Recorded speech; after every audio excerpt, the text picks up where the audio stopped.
नमस्कार.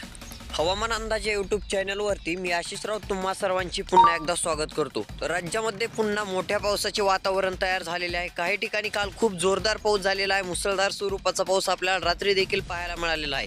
तर आज देखील पावसाची शक्यता आहे. कोणत्या ठिकाणी पाऊस पडणार आहे सविस्तर अपडेट आहे. जे शेतकरी मित्र व्हिडिओ शेवटपर्यंत पाहतील संपूर्ण अपडेट पाहायला मिळेल.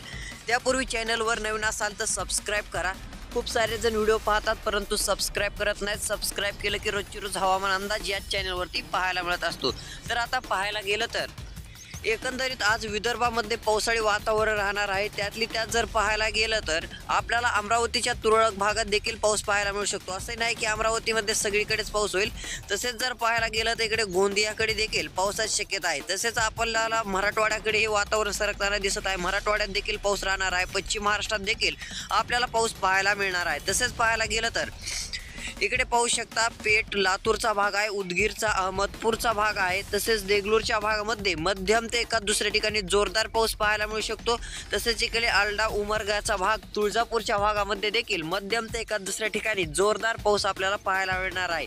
तसेच जर पाहायला गेले शेतकरी मित्रांनो इकडे या ठिकाणी पाहू शकता रत्नागिरी, राजपूर, कोल्हापूर, सांगली, सातारा, विटा, कराड, वडूद, इकडे चिपळूणचा भाग आहे, गोरेगावचा भाग आहे, पुणे, जेजुरी, खेड, खापोली, जुन्नर या ठिकाणी मध्यम ते एका दुसऱ्या ठिकाणी मुसळधार पाऊस देखील पाहायला मिळू शकतो.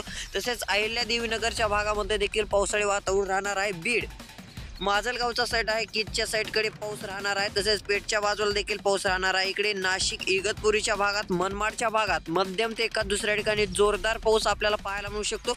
हे वातावरण आपल्याला दिसून येणार आहे. तसेच इकडे वाणी करपडाचा भाग आहे, त्रिंबकचा भाग आहे, सिन्नरच्या भागात देखील मध्यम ते जोरदार पाऊस. इकडे सातपुत्राच्या भागामध्ये याही ठिकाणी मध्यम ते जोरदार पाऊस आपल्याला पाहायला मिळणार आहे. असं वातावरण आज राहणार आहे. बीड धाराशिवच्या भागामध्ये देखील पाऊस राहू शकतो. नांदेडच्या भागामध्ये देखील पाऊस व चंद्रपूरच्या भागात देखील पाऊस राहणार आहे. तर शेतकरी मित्रांनो रोजच्या रोज अपडेटसाठी चॅनल नक्की सबस्क्राईब करा. धन्यवाद.